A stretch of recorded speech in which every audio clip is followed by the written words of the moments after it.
Bonjour à toutes et à tous et bienvenue sur DigiSchool. Je m'appelle Camille, je suis votre professeure de littérature et aujourd'hui c'est la 4e vidéo que nous consacrons à la biographie de Pier Paolo Pasolini. Nous allons nous intéresser aux premières années de Pasolini à Rome, donc de 1950 à 1960.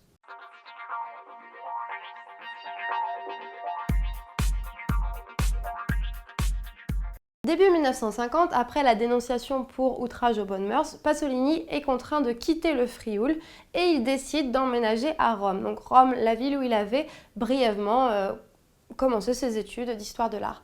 Sa mère, Susanna, vient avec lui. Donc sa mère quitte son emploi d'institutrice également pour arriver à Rome.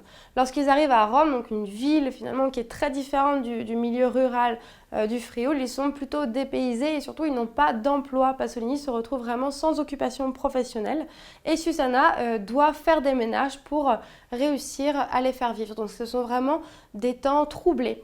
Cette arrivée à Rome bouleverse la vie de Pasolini, mais elle va bouleverser également son art. On va voir que l'arrivée à Rome va changer, va bouleverser l'imaginaire pasolinien. Effectivement, lorsqu'il était au Frioul, on a vu que Pasolini avait développé un grand intérêt pour le local, le régional et surtout pour les petites gens, disons la manière dont les petites gens pouvaient percevoir la vie. Lorsqu'il arrive à Rome, il va déplacer cet intérêt pour les classes les plus défavorisées rurales vers les classes les plus défavorisées urbaine. Et il va commencer à s'intéresser au milieu ouvrier, au milieu du prolétariat, à tous ces hommes qui peuplent les banlieues romaines. Donc le milieu du prolétariat à Rome n'est pas évidemment dans le centre, dans les milieux de la culture et tout, c'est bien dans les banlieues.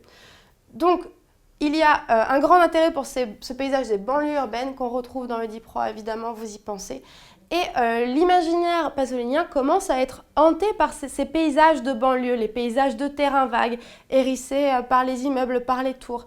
Et il commence également à s'intéresser aux personnages de ces banlieues, aux personnes qui les peuplent, qui les habitent, et à leur parler caractéristiques. Toujours cet intérêt pour la langue.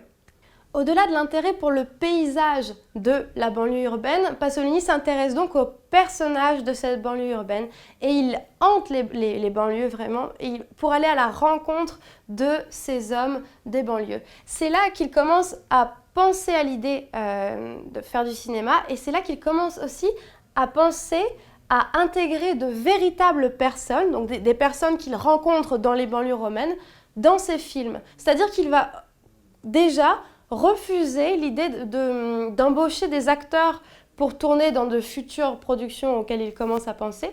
Il veut vraiment rencontrer ces gens du peuple et les mettre devant la caméra. Il veut faire exister ces gens du peuple devant la caméra.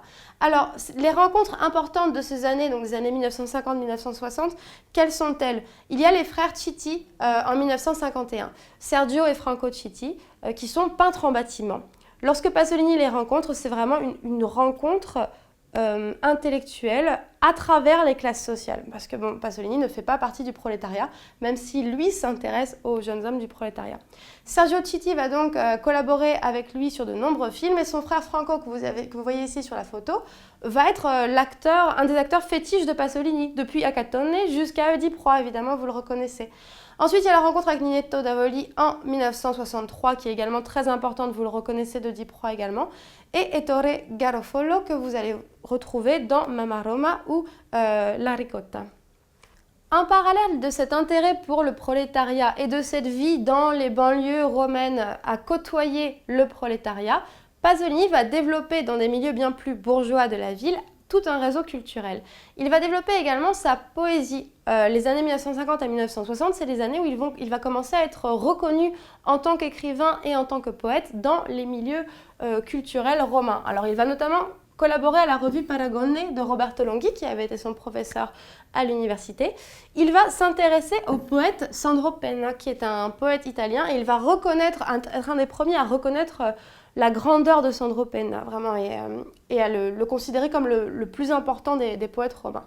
Puis, c'est le temps des grandes publications. Alors, il y a Ragazzi di Vita en 1955, qui est une forme de roman, et surtout Les Cendres de Gramsci, un recueil poétique, en 1957.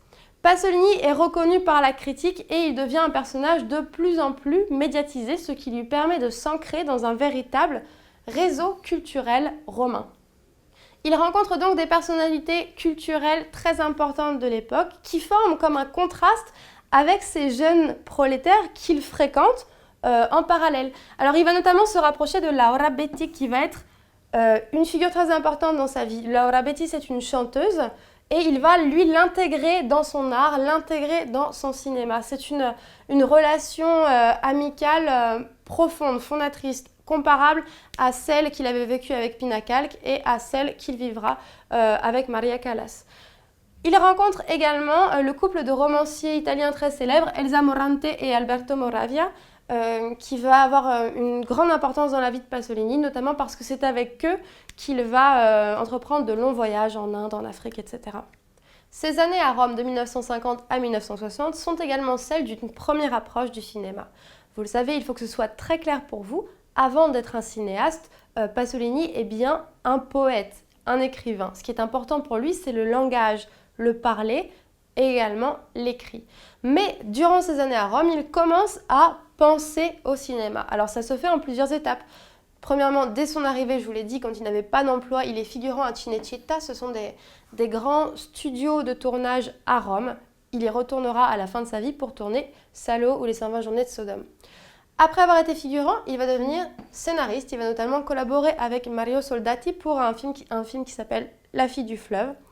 Et enfin, dans la fin des années 50, il va avoir une rencontre déterminante, c'est celle de Federico Fellini, qui est un cinéaste italien très fameux de l'époque. La rencontre avec Fellini en 1956 va être déterminante, car Fellini va lui donner à Pasolini l'opportunité de collaborer avec lui sur certains de ses plus grands films, comme Les Nuits de Cabiria ou La Dolce Vita. Les deux hommes se rapprochent, ils deviennent amis, et c'est Fellini qui va proposer à Pasolini de produire son premier film, Acatone. Voilà, c'est tout pour aujourd'hui. Merci d'avoir regardé cette vidéo et n'hésitez pas à consulter les autres vidéos de la chaîne. À très bientôt sur DigiSchool.